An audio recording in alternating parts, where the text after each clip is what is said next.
Olá, queridos, tudo bem com vocês? Hoje nós vamos meditar em Gênesis, do capítulo 45 ao capítulo 47. Capítulo 44, nós terminamos vendo os irmãos de José intercedendo por Benjamim, querendo levar de volta Benjamim para o seu pai, né? E algo comoveu José, porque eles falam sobre o quanto Jacó é apegado com aquele filho, né?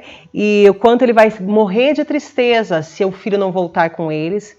Toda essa conversa deles com José acaba comovendo José. E nós vemos aqui no capítulo 45, José tendo que revelar a sua identidade. O texto diz que ele não conseguia mais se conter diante dos seus irmãos, então ele tirou os assistentes que estavam perto dele e acabou se entregando, acabou dizendo assim: olha, eu sou José, o irmão de vocês. O meu pai ainda está vivo? É a primeira pergunta que ele faz. Ele quer saber do pai e ele acaba dizendo quem ele é. Aqui nós vemos, irmãos, os irmãos dele diante dele totalmente espantados, apavorados. Na cabeça deles, José tinha sido vendido como um escravo e talvez já tivesse até morrido ou estivesse num lugar qualquer trabalhando na sua posição de escravo. Mas agora eles estavam diante de um homem poderoso no Egito, um homem que eles tinham medo até de estar perto, porque sabiam quanto poder estava nas mãos dele. E esse irmão dizia: eu sou José.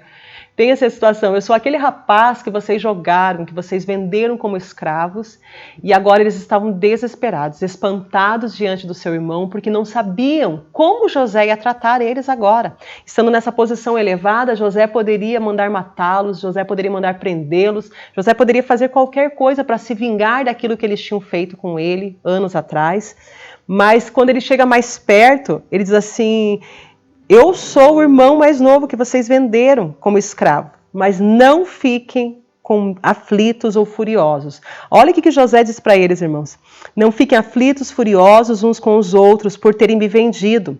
Foi Deus quem me enviou adiante de vocês para preservar a vida de vocês. A fome que assola a terra há 2 anos continuará por mais 5 anos. Não haverá plantio nem colheita. Deus me enviou adiante para salvar a vida de vocês e de suas famílias e para salvar muitas vidas. Portanto, foi Deus que me mandou para cá e não vocês. Ele poderia ter aproveitado essa situação para colocar tudo em pratos limpos. Cada vez que eu leio esse texto, que eu estudo sobre a história de José, eu fico pensando que o livro de Gênesis dá tanta ênfase para esse personagem porque ele foi realmente um homem incrível. Quantos de nós aguentaríamos sem jogar na cara, pelo menos, o que a pessoa fez? Ele poderia ter dito: olha, vocês me jogaram, eu fui preso, eu sofri, eu fui injustiçado nessa terra, eu passei por situações de calúnia, de mentira, porque vocês me colocaram nessa situação, vocês são... Mas não, ele não diz nada, ele não os acusa, ele entende que Deus tem um plano maior em tudo isso. Ele entendeu que Deus tinha permitido que ele estivesse lá, porque existia um propósito grande por trás de tudo isso.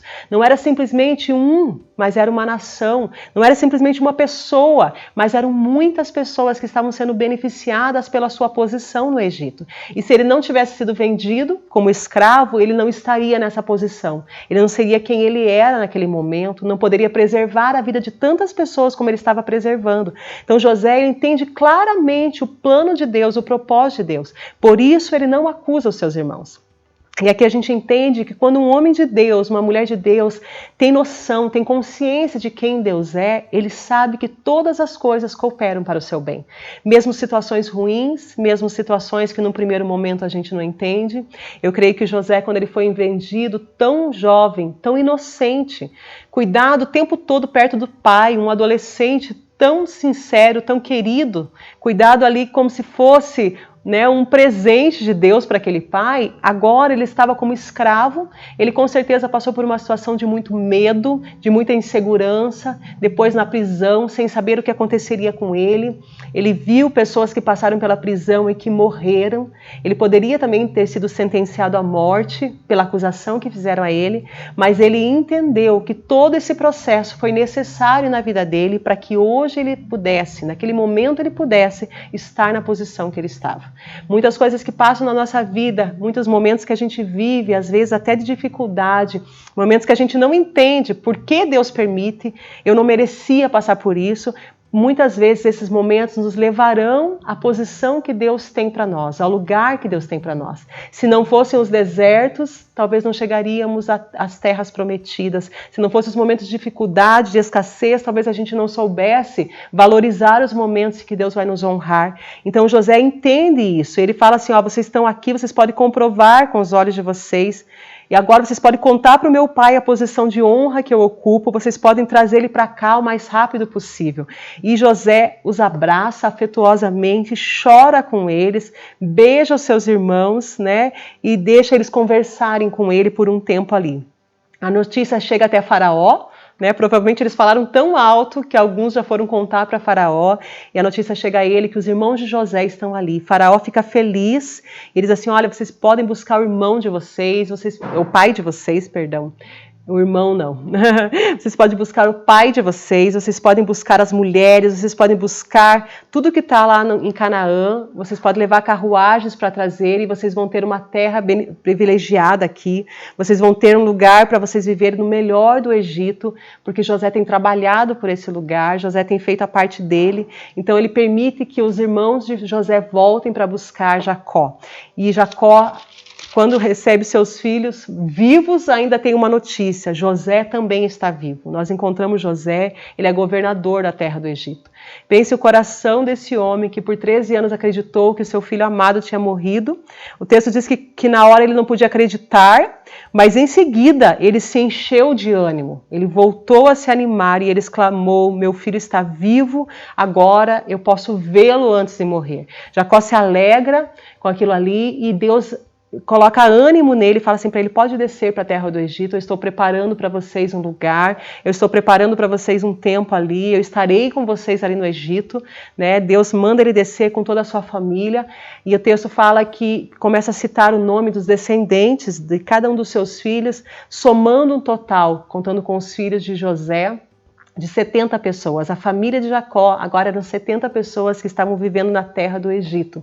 E quando eles chegaram no Egito, eles receberam um privilégio de terra. Eles ficaram na terra de Gósen, onde puderam criar os seus animais, onde puderam trabalhar, onde puderam ter fartura. José era privilegiado pela sua posição, então toda a sua família também recebeu esses privilégios, também foi abençoada. E no capítulo 47, a palavra de Deus diz que Jacó vai conhecer Faraó, né? Levando ali, os seus filhos já conheceram e ele vai até Faraó e o texto diz que ele abençoa a vida de Faraó. O que isso nos faz pensar, irmãos? Faraó era maior do que Jacó.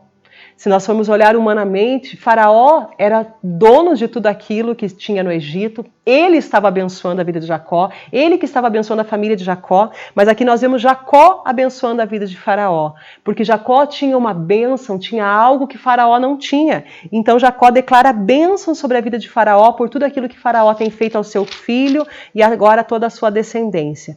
E nós vemos aqui a administração de José, ele está trabalhando tão bem que as pessoas começam a vir buscar alimento e em troca, quando acaba o seu dinheiro, ele começa a trocar por animais, por partes de terra, então ele começa a multiplicar tudo aquilo que Faraó tem. Ele começa a multiplicar a riqueza de Faraó e ele começa a trabalhar de uma forma que agrada o coração de Faraó. Nós vemos aqui um rapaz que não aprendeu sobre administração, que não teve privilégios na sua adolescência, que não cresceu num ambiente familiar, que ensinaram a ele como que se administra, porque ele saiu muito cedo de casa, mas nós vemos um homem que foi totalmente inspirado por Deus, ensinado por Deus, que agora está governando o país mais poderoso naquela época.